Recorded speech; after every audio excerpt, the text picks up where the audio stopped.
bastante para contemplar. Um olhar é o bastante para se aproximar.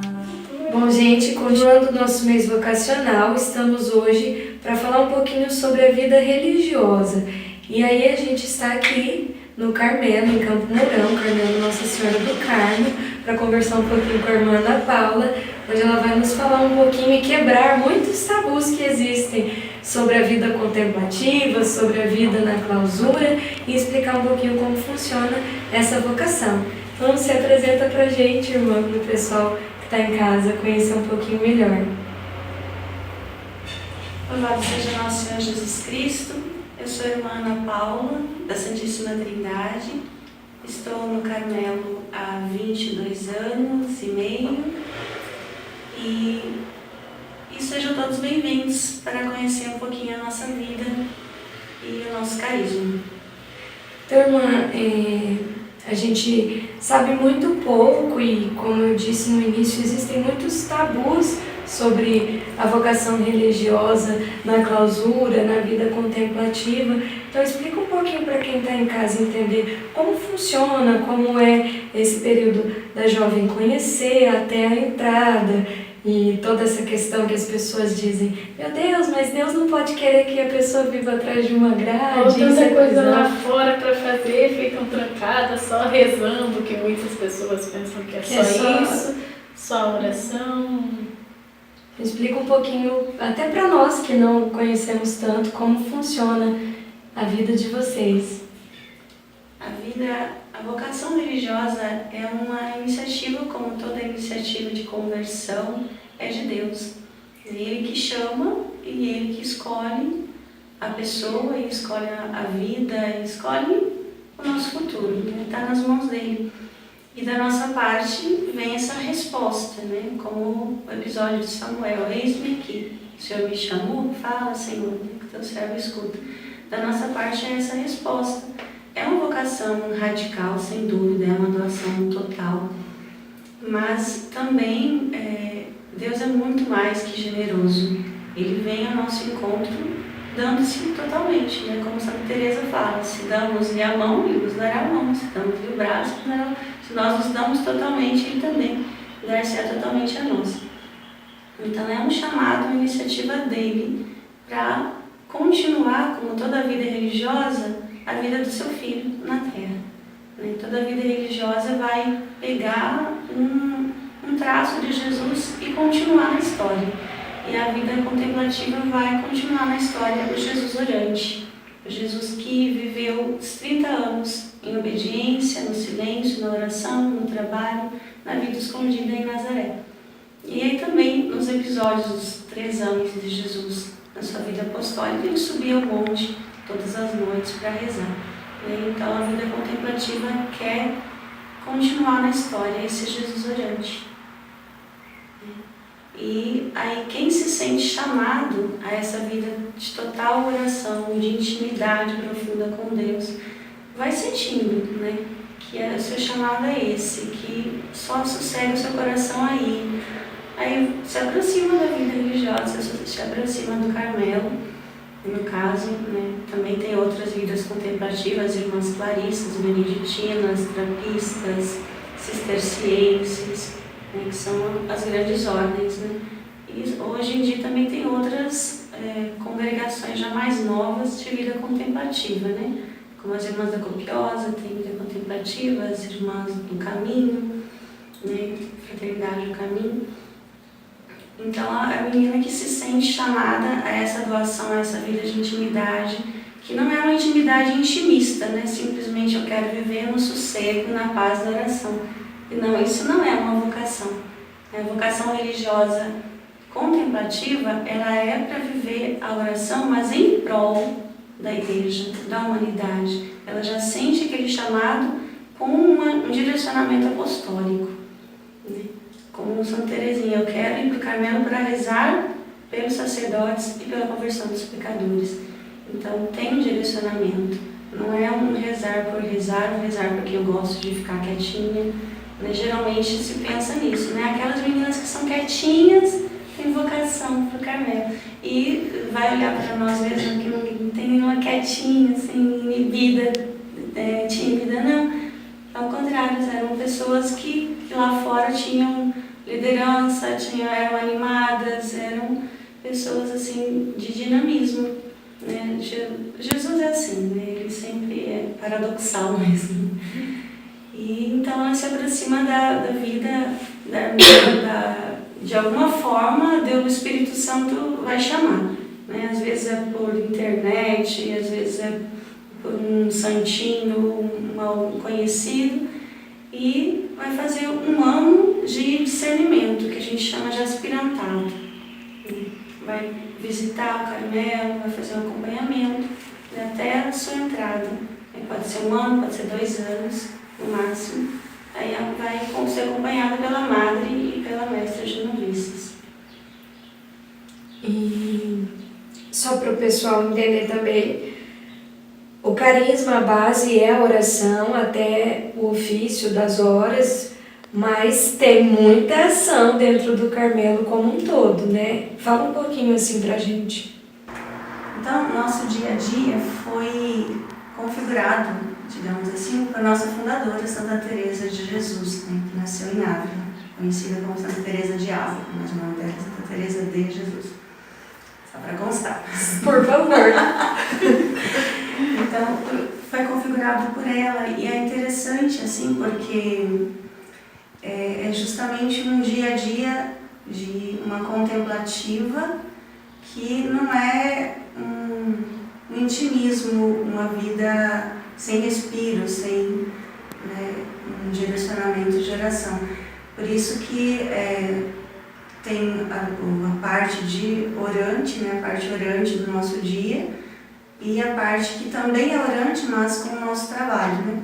Então nós acordamos às 5 horas da manhã, começamos com a oração das horas, as laudes, aí temos nossa hora de meditação, né, oração silenciosa, também dá 1 hora, a Santa Missa, mais uma meia hora, 40 minutos, 1 hora, aí café da manhã e trabalho até às 11 horas. Depois voltamos à oração das horas e vai almoço, lavamos a louça, todo mundo junto, e hora chamada hora de silêncio, depois recreação, que é um momento nós podemos falar, né, livremente, de encontro fraterno.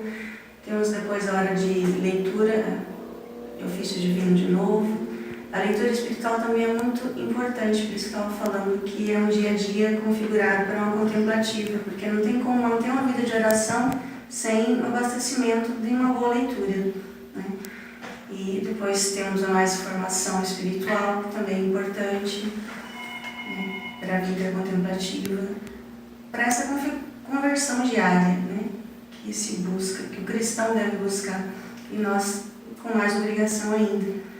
Depois temos às 5 horas as vésperas, oração das vésperas, mais 1 hora de meditação, de oração silenciosa. Aí janta, recreio novamente e oração de completos, ofícios de leituras, mais um pouco de oração também extra. É interessante isso, porque acaba nossas obrigações, né? E a gente tem vontade de ficar mais um pouco, né? De rezar mais um pouco. Então, pelas 10 horas da noite nós vamos dormir. E então é muito simples o dia a dia. Para mim ele já revela Deus, né? O próprio dia a dia me revela um Deus que é simplicidade, um Deus que se deixa encontrar, né? Também até na configuração do Carmelo, se vocês verem o Carmelo assim por alto, né? Vista aérea, vê que são 4 lados, já para lembrar o Jardim do Éden, né, que eram 4 rios que regavam o jardim, e no Jardim do Éden se diz assim, né, que Adão caminhava com Deus, né, era amigo de Deus, como também se diz o nosso pai Santo Elias. E o Carmelo é para isso, é para ser esse lugar de intimidade, esse jardim onde Deus caminha conosco. E foi isso que Jesus disse para Santa Teresa: essa casa que você vai fundar, ele diz assim, a minha mãe vai estar numa porta, meu pai vai estar na outra, e eu estarei caminhando com as irmãs.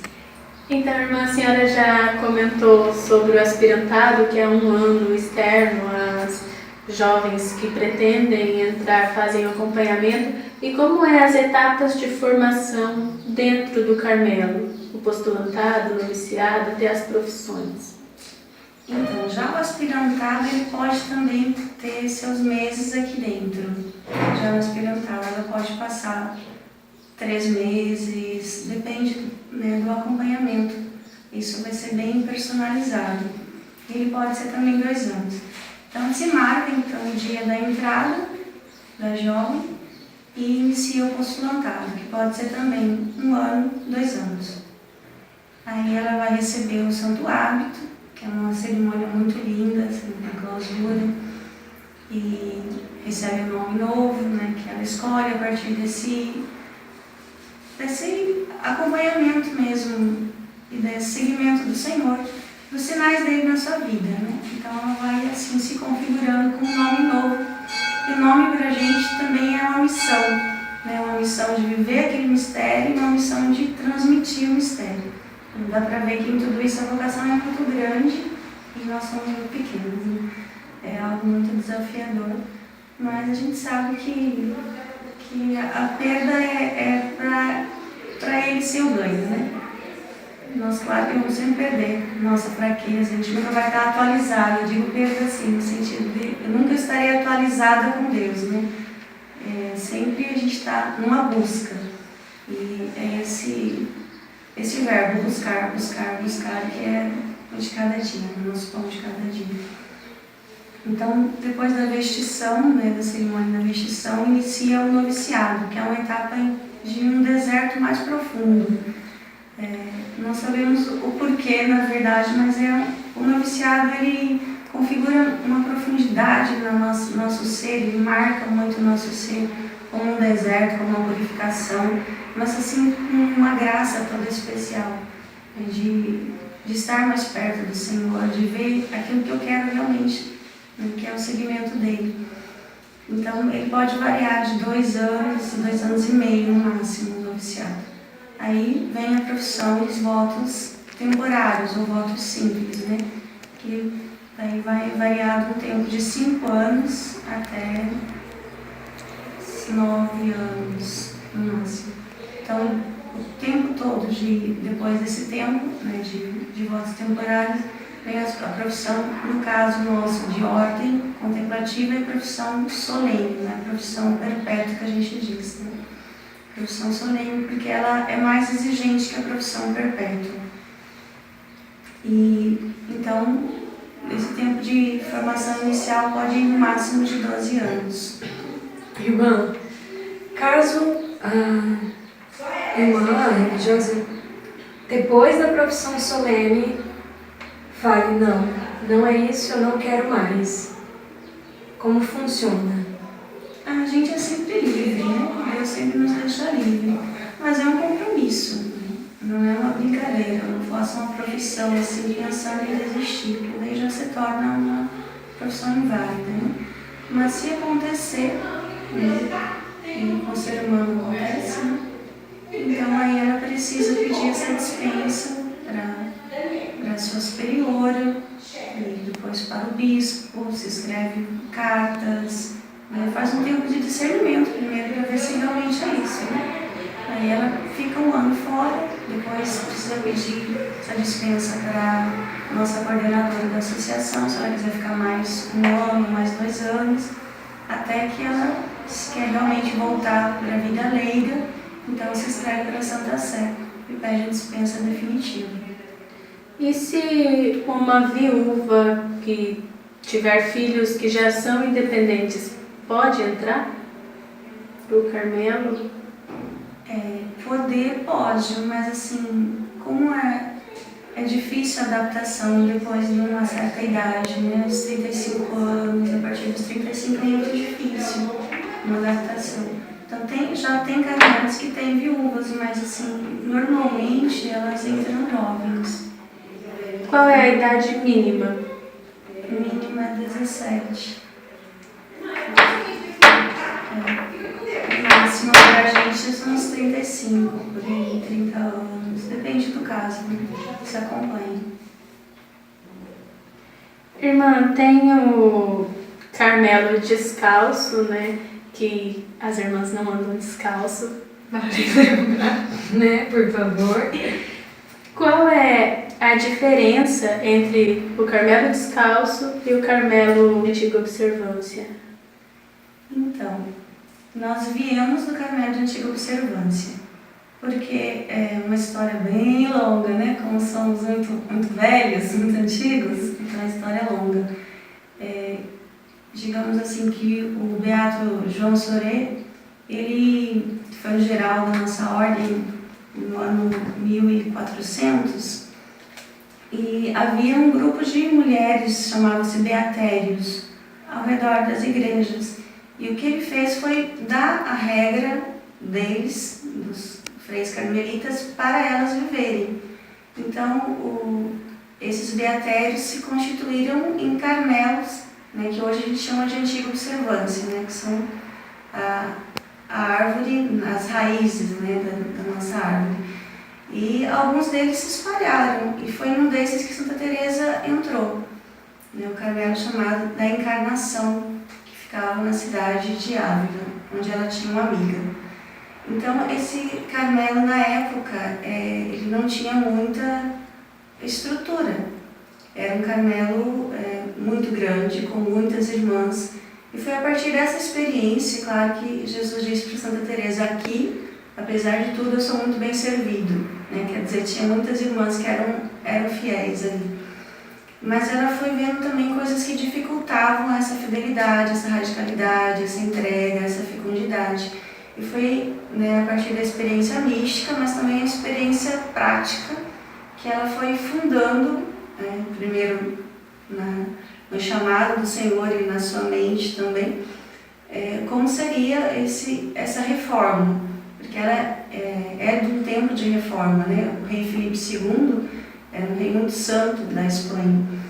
E ele era a favor de que as ordens fossem fervorosas. Então, houve muitas reformas entre os franciscanos da época, depois carmelitas. Então, essas reformas se chamavam descalcez, porque a reforma era para uma pobreza maior, para um fervor maior, né? Porque havia relaxamento, que a gente chama, né? Muitos abusos, muito comodismo, muitas riquezas entrando na vida religiosa. Então, voltar para a austeridade, voltar para a pobreza, se chamava descalcez. Por isso que fala, Santa Teresa fundou o Carmelo descalço, né? Que ela reformou o Carmelo, que ela fundou. Isso é o nome. Então, depois também a ordem de antiga observância também foi se reconfigurando, né? Hoje a gente não vê mais a antiga observância com um Carmelo como na época, com 180 monjas, né? Se viu que a vida social, que a vida de família deve ser configurada com um grupo pequeno, né? Santa Teresa viu assim, em primeiro lugar, e configurou o Carmelo de forma que nós não fôssemos mais que 21, né? Só em caso especial, mas que fosse um grupo pequeno para realmente nós formarmos laços, formarmos família e vivermos uma fraternidade intensa. Então, é uma das diferenças com a antiga observância. A clausura também nossa é mais restrita, né? As horas de oração que Santa Teresa colocou, as de recreação, são essas diferenças básicas que eu sei. E para a gente fechar o vídeo, eu gostaria de ouvir da senhora a sua experiência enquanto carmelita, né? Que transparece, não só aqui com a senhora, mas com todas as que tivemos a oportunidade de conversar, uma alegria muito grande, uma entrega total, mas eu queria que você expusesse um pouco de como é ser carmelita. O ser carmelita, para mim, é realmente viver no coração da igreja. E é para isso que é a minha vida, né? Foi muito maravilhoso para mim eu descobrir isso, assim. Eu não digo que foi cedo, né? Eu tinha 15 anos, mais ou menos. 15 para 16. E foi no retiro da renovação carismática, justamente, que eu fui descobrindo o sentido da vida, né? O sentido de viver tanto na oração quanto nas músicas, e fui assim bebendo e concluindo para mim que o viver só tinha sentido se fosse para um ideal, um amor eterno, né? Para realmente adorar a Deus em primeiro lugar, né? Servi-lo, fazer a vontade dele. E a partir disso eu fui buscando onde eu poderia servi-lo, onde eu poderia realmente realizar esse ideal, esse chamado que estava dentro de mim. Que ao mesmo tempo que foi uma descoberta, foi algo que ao descobrir eu vi que estava latente já há muito tempo dentro, né? E aí eu fui descobrindo na vida contemplativa, né? Aí eu descobri que tinha um Carmelo aqui em Campo Mourão, e aí eu entrei no Carmelo. E é uma descoberta diária, cotidiana mesmo, né? Assim como a conversão.